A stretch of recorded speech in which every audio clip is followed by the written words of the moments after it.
कांग्रेस नेता राहुल गांधी के काफिले को हिंसा की आशंका के चलते मणिपुर पुलिस ने रोक दिया है। राहुल गांधी गुरुवार 29 जून को इम्फाल पहुंचने के बाद चूराचंद्रपुर के लिए रवाना हुए थे, लेकिन बिष्णुपुर के पास पुलिस ने उनका काफिला रोक दिया।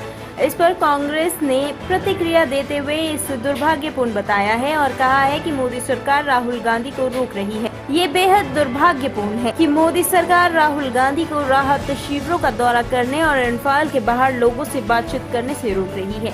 उन्होंने आगे लिखा है कि उनकी 2 दिवसीय मणिपुर यात्रा भारत जोड़ो यात्रा की भावना के अनुरूप है। प्रधानमंत्री चुप रहना या निष्क्रिय रहना चुन सकते हैं, लेकिन मणिपुर समाज के सभी वर्गों को सुनने और उन्हें राहत देने के लिए राहुल गांधी के प्रयासों को क्यों रोका जाए। क्या प्रोग्राम है और अभी हालात जो है, what is the current situation? अधिकांश टीवी चैनल और भाजपा सरकार की, केंद्र सरकार की यही कोशिश रही है कि मणिपुर को न्यूज साइकिल से गायब कराना। आपने देखा होगा कि कभी बकवास चीज जो है, लेकिन मणिपुर को जो न्यूज चैनल से गायब कराना जो है, प्रधानमंत्री जी और सरकार कोशिश कर रही है। राहुल जी ने और कांग्रेस पार्टी ने मणिपुर को जो है ना, देश के ध्यान केंद्रित करने के लिए हमेशा आवाज उठाए। आपने देखा होगा कांग्रेस पार्टी जो है लगातार आवाज उठा रही है, लगातार टीम्स जा रहे हैं। तो राहुल जी का इतना ही कहना है कि जब तक देश जो है मणिपुर की बात को नहीं समझेंगे, जब तक देश मणिपुर का दर्द को नहीं समझेंगे, जब तक देश नहीं देखेंगे कि कितना ज्यादा अत्याचार हो गया है, 200 से ऊपर लोग की हत्या हुई है, 1000 से ऊपर घर जल गए, 700 से ऊपर जो है पूजा स्थल, चर्च और मंदिर जो है तोड़े गए। Total law and order collapse है। डबल इंजन की सरकार जो है ट्रिपल प्रॉब्लम वाली सरकार हो गई है। ये डबल इंजन नहीं है, ट्रिपल प्रॉब्लम वाली सरकार है।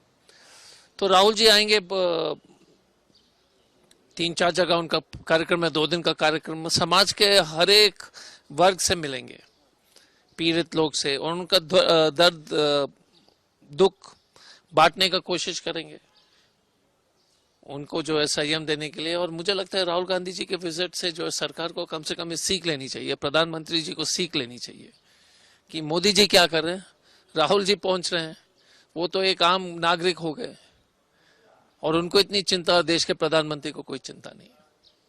लगातार जो हालात है, अगर बात करें, अमित शाह जी भी यहाँ पे दौरे में आए थे, एक डेलीगेशन जो है दिल्ली में अमित शाह जी के साथ आज की बैठक कर रहे हैं, तो क्या लग रहा है कि अभी तक हालात क्या है, कंट्रोल में है? हालत कैसे कंट्रोल में? कोई जा ही नहीं सकता है, गोलियां चल रही हैं, फोर्सेस है। परसों कुछ दिन पहले एक आर्मी का जवान शहीद हुए थे, बीएसएफ के जवान, जो है एक के हाल में मौत हुई। तो हालात सामान्य कैसे हो सकता है? लोग नहीं घूम रहे। आप मार्केट जाकर लोग से बात कीजिए, बोल दीजिएगा कि मणिपुर जला दिया, कांग्रेस के समय शांति था, कंट्रोल था। अब जो है कौन क्या कॉन्स्पिरेसी कर, हमको समझ में नहीं आ रहा है। तो लग रहा है कि राहुल गांधी जी के विजिट के बाद अब थोड़ा सा कुछ इम्पैक्ट हो सकता है? मेरा राहुल गांधी जी इस देश के नेता हैं, मोदी जी इस देश से डरपोक हो गए। आप बताओ ना कि प्रधानमंत्री जी एक शब्द बोल रहे हैं कि अमेरिका में गला लगा रहे हैं, इजिप्ट में, लेकिन मणिपुर की बात नहीं बोल रहे हैं।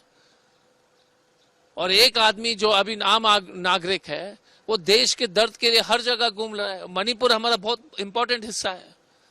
मणिपुर का दर्द को आकर समझिए, देखिए मणिपुर के लोग कितने परेशान हैं। ऐसा घटना भयावह स्थिति हमने कभी नहीं देखा है। देख, सरकार की मिली भगत है। ये बीरेन सिंह जी जब तक जाएंगे नहीं तो किसी को विश्वास ही नहीं है। अगर चीफ मिनिस्टर जाएंगे नहीं तब तक किसी को विश्वास नहीं है। प्रधानमंत्री के पास मेरा बूथ सबसे मजबूत करने का टाइम है। अमित शाह जी के पास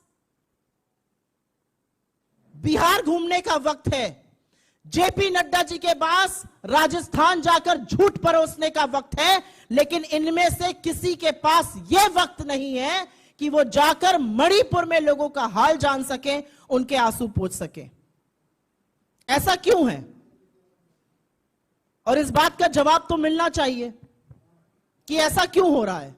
ऐसा इसलिए हो रहा है क्योंकि तानाशाह घबराता है। तानाशाह को लगता है अगर भारत जुड़ गया और भारत जोड़ने पर यह आदमी आमादा है, तो कहीं ना कहीं मेरी जो नफरत और डर के बूते पर बनाई हुई इमारत है वो ध्वस्त हो जाएगी, और वो ऑलरेडी ध्वस्त होना शुरू हो गई है। तो हम जितनी भर्त्सना करें इसकी कम है। राहुल गांधी जी इस देश के एक हिस्से में उन लोगों से मिलने गए हैं जो 2 महीने से पीड़ित हैं, उनके आंसू पोंछने गए हैं, उनको मोहब्बत जताने गए हैं। उनको रोकना पाप है। और क्या जुर्म है? इस देश में किसी के घाव पर मरहम लगाना आज जुर्म है? इस देश में देशवासियों का हालचाल पूछना आज जुर्म है? किसी से मुलाकात करना आज पाप है? भाईचारा फैलाना पाप है? इसके बारे में जवाब एक निरंकुश तानाशाह और उसकी बर्बर सरकार को जरूर देना पड़ेगा। ब्यूरो रिपोर्ट टीम सनसनी 24 घंटे न्यूज।